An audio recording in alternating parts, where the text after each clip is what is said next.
Hello everyone, welcome to the episode. On this one I'm going to be working on the Suzuki GSX-S 1000F. This bike is in really good condition, basically brand new, only has about 6,500 kilometers on the counter. Very little, like I said, basically brand new, but the servicing hasn't been done in the last 4 years. This is a 2017 model and it has some service in the past, but barely any. I think there was a break-in period that was done, and after that, nada. Anyway, tires are still good, brakes are still good, clutch is super firm, everything on this bike is really nice, but I'm a bit concerned about the oil, the coolant, the fuel filter, all of these things. They haven't been done, and I really want to get them out of there, since the interval is about every year, or about every, I think, 8 or 10,000 kilometers. Could be mistaken, but that's in the manual. Anyway, I already installed some gadgets on this bike, heated grips, quad lock, USB charger, and I've already changed the fluid in the brakes, since that is quite easy, and the fluid was going a bit brown, so I wanted to prevent the suction cups from locking up, so I already changed everything around. I'm going to change the fuel filter, I'm going to check the spark plugs, see how they're looking. If they're fouled, I'll replace them. If they're good, I'll put them back and order some ones for the next servicing. Of course, I'm going to flush the engine, I'm going to flush the radiator, I'm going to change the oil filter and the oil itself. I also have some nice additive for that. And I'm going to change the air filter to a nice K&N race filter. These filters, they're kind of a lifelong option. Of course, every now and then you do have to clean them. They offer like a servicing package for it with air cleaner oil, and it keeps the filter really nice. And yeah, I'm also going to change the little side lights. The indicators are a bit weird and big on this one, so I'm going to go for a nice and small option, since in the back it already has this included. Now for the next episode, after this, I'm actually going to paint this bike. It's going to become very nice pink, since this bike is for my girlfriend. She wants a pink bike, so we're going to do a nice black on pink tone with some effects in there, but that's all for the next episode. First, I want to get this in excellent maintenance condition with all the oils and fluids done, and after that I can move on to the next thing. So subscribe if you find it interesting, and yeah, let's go for it. Alright, so first up, we're going to be removing the side panel. It consists of one part. First you remove the top part with some clip-in plastics and 2 screws. You can kind of click everything out. Then afterwards we're going to remove the bottom screws, the screw here in the front, and then we're going to uncouple the front.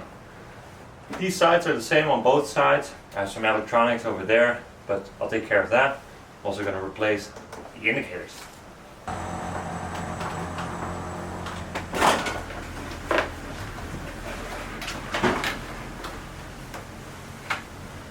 And there we go, that's one panel removed.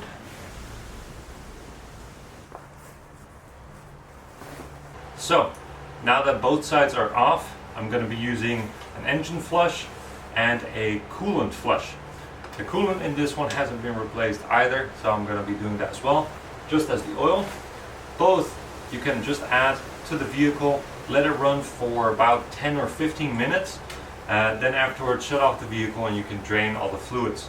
Of course, after this you need to change the fluids, change the filters, all this stuff, because the shit's quite heavy and you don't want to have that run through your engine on a regular basis.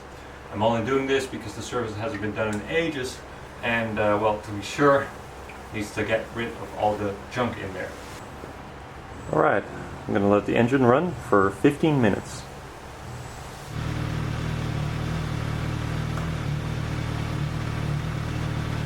Okay, so the flush has been done, coolant and oil, and right now I'm going to tap everything off. There's of course an oil drain plug on the bottom.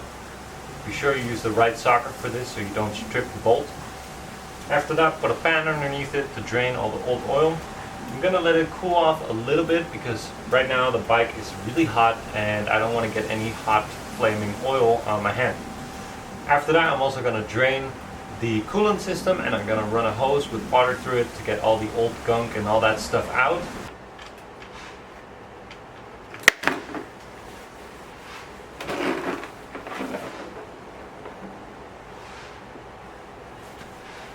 Alright, I'm going to let the oil drip for a while. It's super black, so it's really good we're changing all of this. You can clearly see that it hasn't been changed in quite a while. As you can see, it is very, very black. It's not really transparent at all. So this oil was very, very old. And I'm very glad we drained it. So the coolant is quite straightforward. You want to undo this bolt here next to the coolant reservoir so that you can couple it loose, turn it around and empty the reservoir. Now we're over at the other side. There's a hose here connected to the water pump. This hose you can undo with the screw right here, pull back the hose and let the whole system drain. Sometimes you might give your bike a few shakes around so that all the coolant is coming out, and then afterwards you want to grab a hose with water and flush the whole system. Normally I like to do this from the radiator on because it's pretty much the highest point at which you can cool or at which the filament goes in. Sometimes people even run their bikes with the hose on. I don't really like that. I'm not too much of a fan of that. So I'm just going to keep the bike off and drain the whole system out.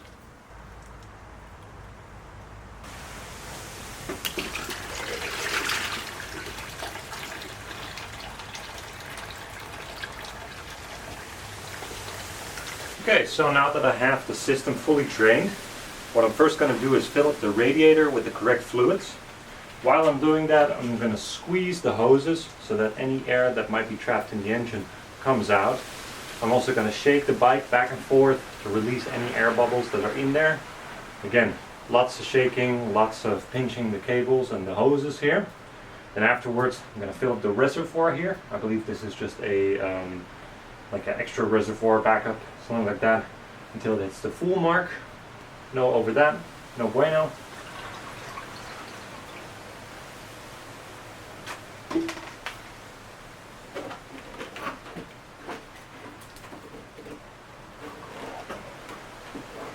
Right now I'm going to change the oil filter. It lives behind the exhaust manifold here. It's a bit of an annoying spot to get to. Normally it's on the side, so it's easier to reach, but Suzuki decided to do it this way. So I'm going to reach in there from the other side and I'm going to uncouple it with my hand. I hope that the previous mechanic or Suzuki themselves didn't over tighten this filter. Sometimes people tighten it like crazy, but there's a rubber seal in there and it will get too much pressure and it can crack. So the best is to hand tighten or just a bit more than that, so that the seal is proper seated and it doesn't get over tightened. Okay, so it makes a lot more sense to just undo the little radiator here again. You'll have a lot more space to work with and it will be easier to disconnect the oil filter.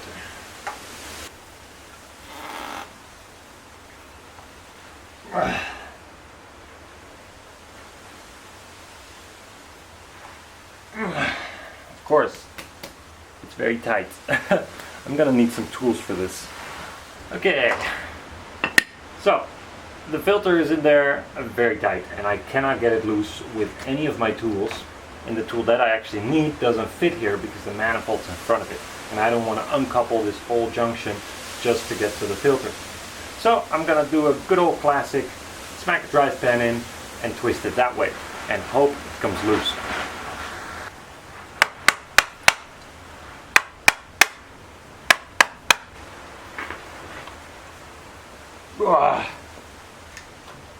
There we go. Jeez. Pointless.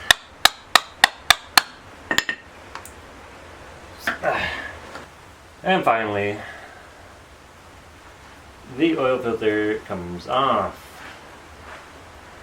After lots of love and persuasion. And of course afterwards, make sure to clean the exhaust manifolds so that your whole bike doesn't smoke up when you start it. And be careful with the metal that's now pointing out of the filter so you don't cut yourself and get old oil filter all over your hands. There we go. Very fucked up old oil filter. Nice. Okay, new and nicely pre-oiled filter going in. And this time I'm going to tighten it nicely by hand so that the next person or myself can get it loose without having to absolutely obliterate the filter. There we go. Nice and tight, and of course after I fill it with oil, I'll check if there's any leaks and if it needs to be tightened more. But in general, these filters need to be tightened by hand and not to some crazy spec. If you have an Allen wrench or a proper tool for this, which actually fits, of course you can follow the torque spec that is listed in the service manual for the motorbike or the owner manual if you're lucky. If not, just do it by hand. Check if it leaks. If it doesn't, you're all good. If it does, tighten it more, but don't over tighten it. Okay, now we're going to fill the oil back up to level. What I'm going to use first is a liquid moly oil additive. If you can see it, of course. There we go. This stuff's great. It protects the ceramics inside of your engine and it makes sure everything runs smoothly. It does look a bit gray, so it might look a bit strange on your oil level monitoring cap here where you can see the oil, but no worries. If you know that this is in there, you're all good. And for the oil itself, I'll be using Motec 7100 10W40 full synthetic. It's for motorbikes that do a lot of touring, which this one is going to do, and in general it runs really well on this.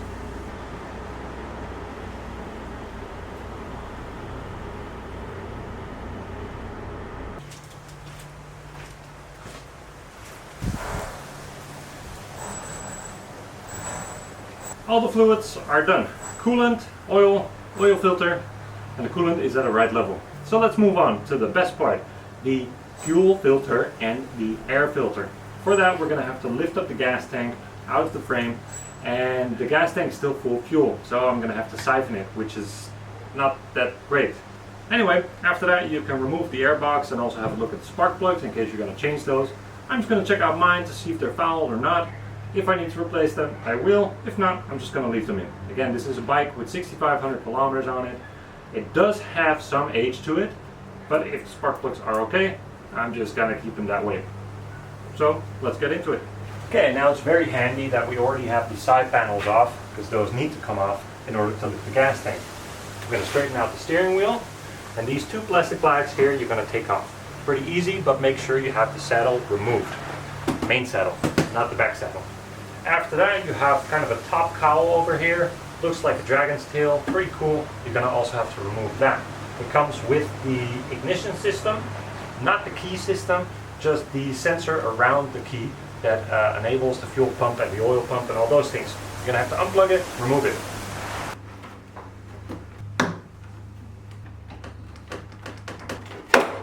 There we go. Sometimes these things need a little bit of love.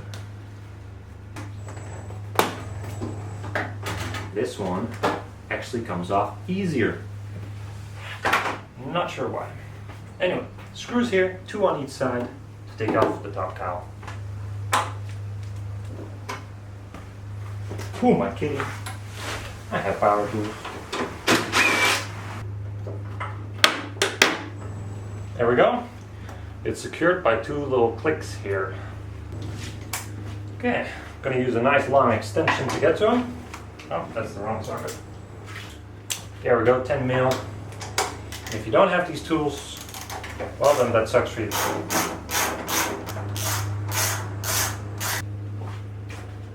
And up comes the housing. There we go, that's how easy it is. Now underneath here, on this side, there's the hose that you can disconnect in order to bleed the tank, or you can just lift it up if you don't have any fuel in it. So these 2 air hoses here are disconnected. On the other side, the connection to the fuel pump is connected. And of course, for the last bit, I'm going to disconnect the fuel hose here. Okay, now before I'm going to pull this hose, I'm going to put a rag underneath it in case any of the fuel comes out. I don't want that going all over my shit.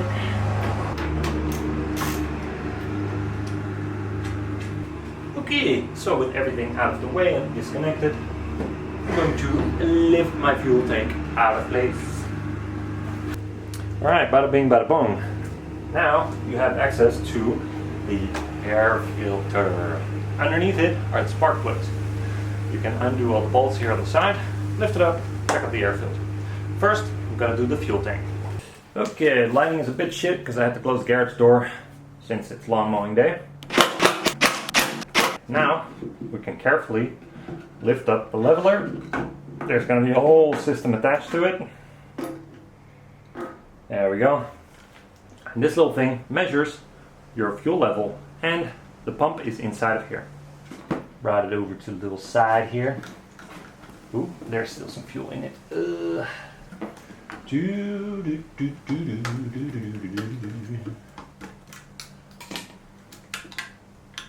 You see here it slides all in, so I'm gonna undo both sides. Now the top half is pushed in with some seals,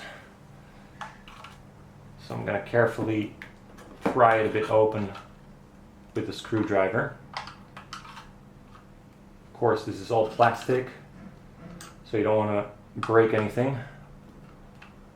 But as you see, it's coming slowly loose, and there we go. It pops right out. More fuel comes out. That's just great. Top housing. There we go. God damn. Okay, now for the second half. I have to undo this little bolt here, or the little nut, the key, and that's the bottom. Oh, now would you look at that? And this is why you should clean your fuel filter. Look at how black this is. Jeez, let me just show you. This is the new filter we're going to use. It is white, as it's supposed to be. That is a very significant difference. Holy shit. So you can push the pump out here, but you can also just grab the old shitty filter. And so pop it out. It's just held in with force. And now we're going to reverse the process, put everything back together.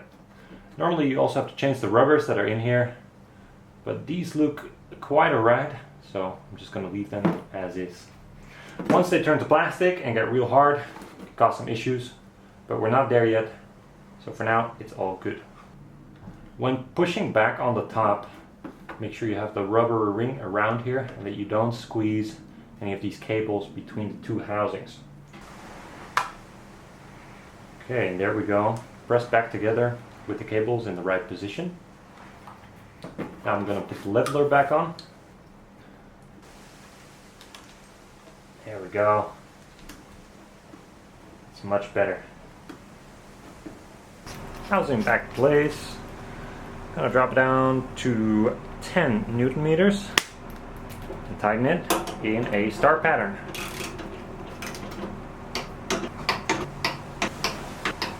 And that's 5. There you go. Right, now moving over to the air filter. First we're gonna undo this little strap here holding in this computer. Then next up we're gonna undo all the Phillips screwdrivers or screw heads on the sides. Okay, and there's one air housing. Nice and dirty here on the bottom. Actually not that bad. I was thinking it would be worse. Some paper in there. But we're going to replace this one with a nice K&N race filter. Nice pre-lubricated K&N race filter. It sits actually a lot higher, so it looks like this one takes in air much better. This one is just flat, doesn't do much. So out with the old, in with new.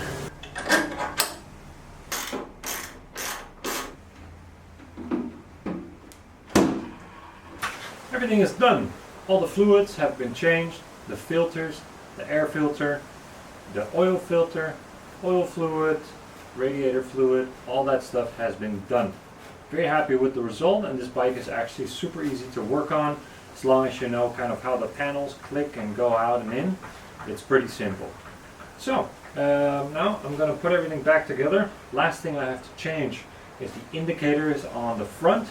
The ones that are stock are very big and bulky, not very nice. I'm going to change them with a lot smaller option.